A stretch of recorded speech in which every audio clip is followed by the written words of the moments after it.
I am utilizing the Bid Integrations plugin to establish a connection between these two platforms. Let's go to Bid Integration Dashboard. Create Integration.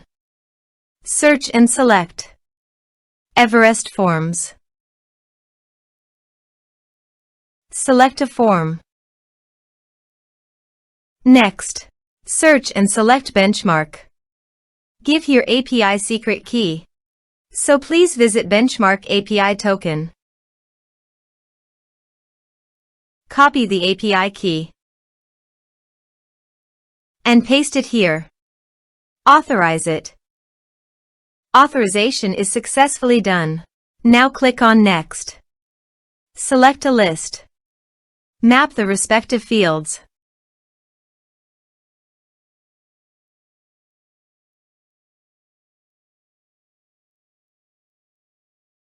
You can update benchmark by check this box. Here are advanced features in conditional logic.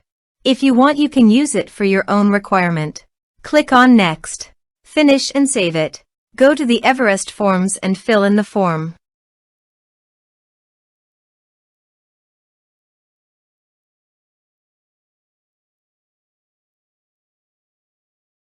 Submit it. Form submitted successfully. Now go to the benchmark page and refresh the page. You can see the data came successfully in the benchmark.